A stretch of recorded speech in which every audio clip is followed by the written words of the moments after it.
اللهم صل على سيدنا جد الحسن والحسين وعلى آل سيدنا جد الحسن والحسين وانزله المقعد المقرب عندك يوم القيامة. بات کو تیزی سے میں اختتام کی سرحد تک لے کر جاتا ہوں. پیغمبر امن صلی اللہ علیہ وسلم کے دیوانوں، ہمیں اور آپ کو اپنے خاتمے کی فکر کرنی ہے.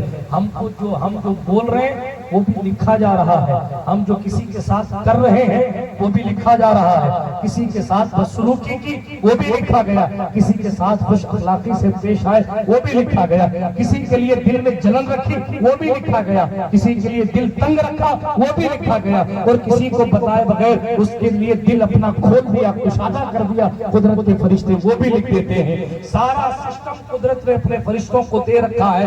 وہ دو لوگ بیٹھے اسی لیے ہیں تاکہ ہماری اور آپ کی ساری کارکردگی لکھتے رہے. ہم اور آپ بھول جائیں گے، مگر بالغ ہونے سے لے کے مرنے تک کا پورا چٹھا قیامت کے دن آپ کے ہاتھ میں فرشتہ دے دے گا.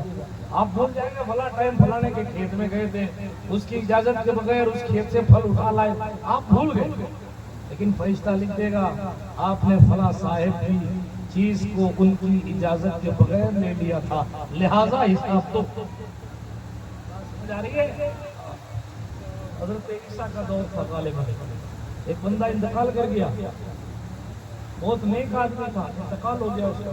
لوگوں نے اس کو خواب میں دیکھا، یا اس کے والد نے اس کو خواب میں دیکھا، یا اس کے بیٹے نے، کہ وہ کہتا ہے مجھے اللہ کے عذاب سے بچا لو.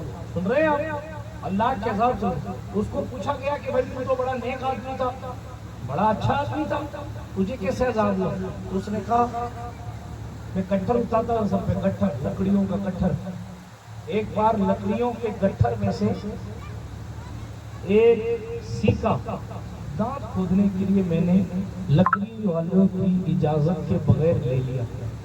اب فرشتہ مجھ سے کہہ رہا ہے جب تو نے لکڑی اٹھانے کا پیسہ لے لیا تھا، اجرت لے لی تھی، تو پھر اس لکڑی کا سیکا تو نے اس کی اجازت کے بغیر کیسے استعمال کیا؟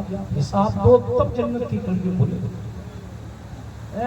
ہم نے مذاق سمجھا ہے، ایسے چلے جائیں سرہند شریف تھوڑی جانا ہے. جنت اتنی آسان ہے، بڑی کٹھن ہے ڈگر پن گھٹی. شہادت گہے الفت میں قدم رکھنا ہے. ہاں لوگ سمجھتے ہیں کہ آسان ہے مسلمان ہونا.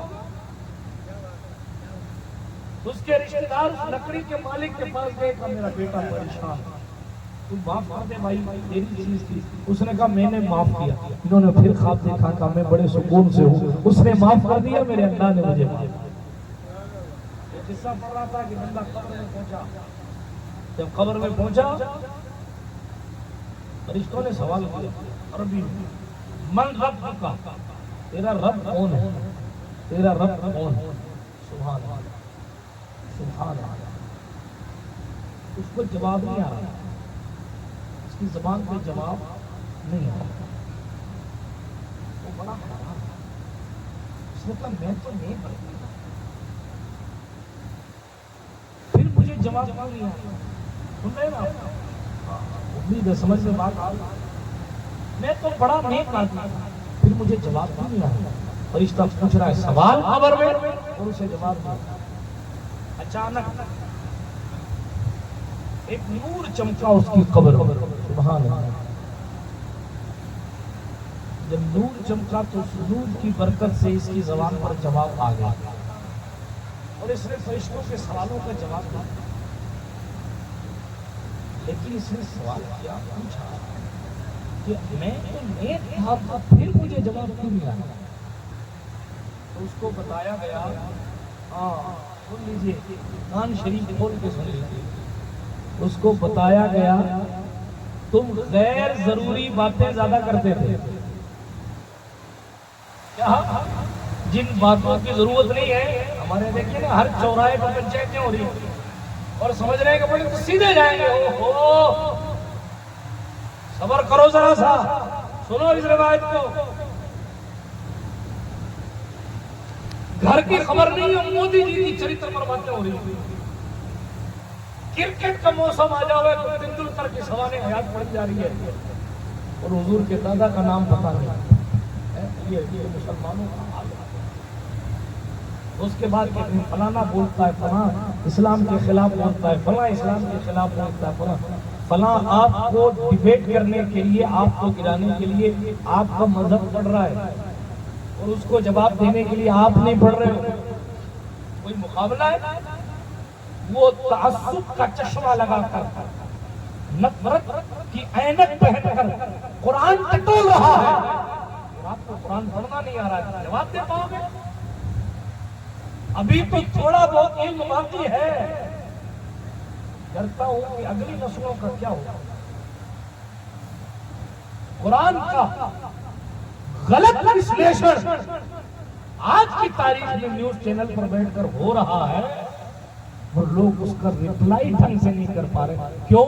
اس لیے کہ پڑھا ہی نہیں۔ پڑھے گا کون؟ راہل گاندھی پڑھے گا یا قرآن کی تفسیر امت شاہ پڑھے گا؟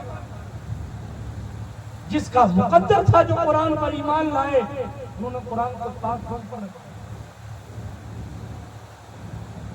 اور جو ایمان نہیں لایا وہ قرآن کھول کے کہہ رہا دیکھو یہاں یہ غلطی، یہاں یہ غلطی، یہاں یہ غلطی، نعوذ باللہ من ذالک۔ مقابلہ اس وقت ہوتا ہے جب آپ بھی میدان میں ہوں۔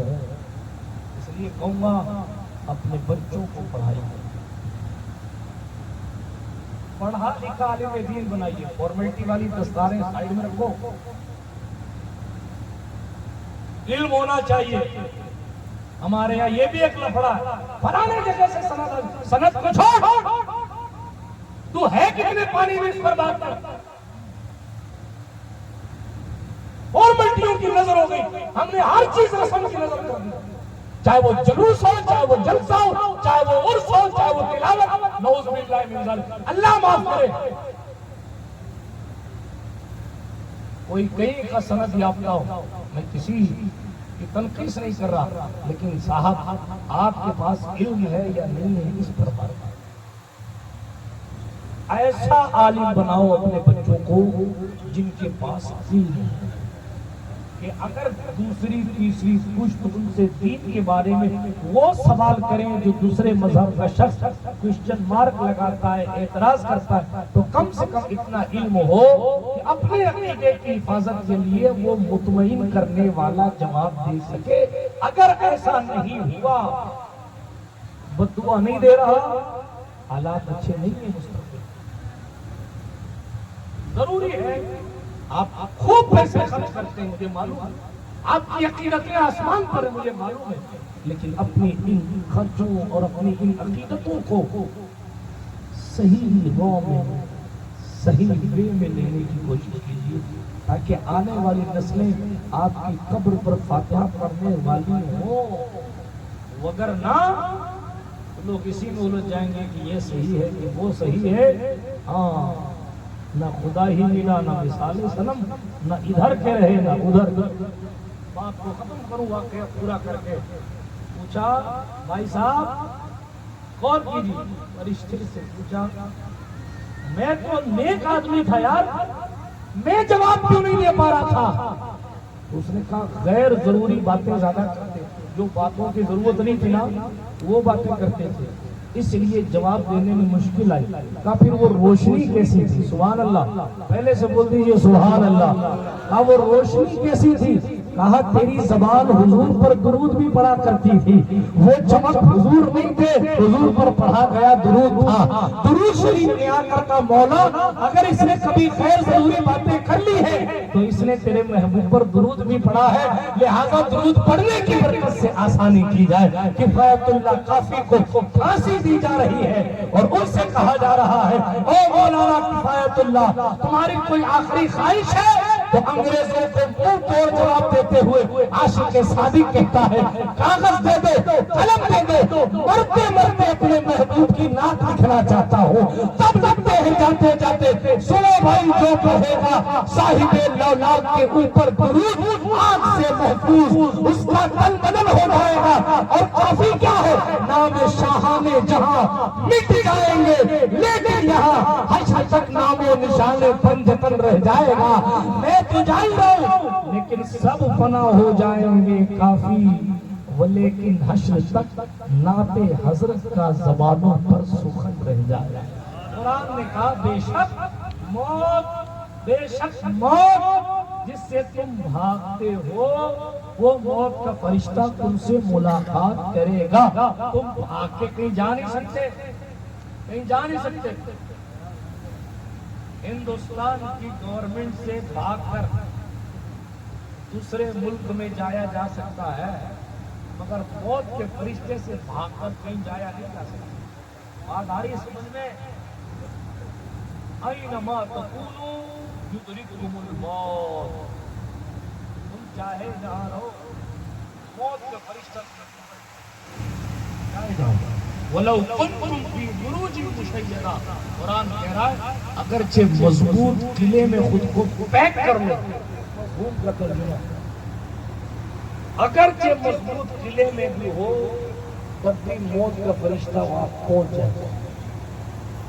موت کا فرشتہ کہنے کا معنی اور مطلب جب مدت زندگی پوری ہو گئی تو موت آ گئی کنفرم. لیکن اس موت کو شاندار کیسے بنایا جائے؟ آخر میں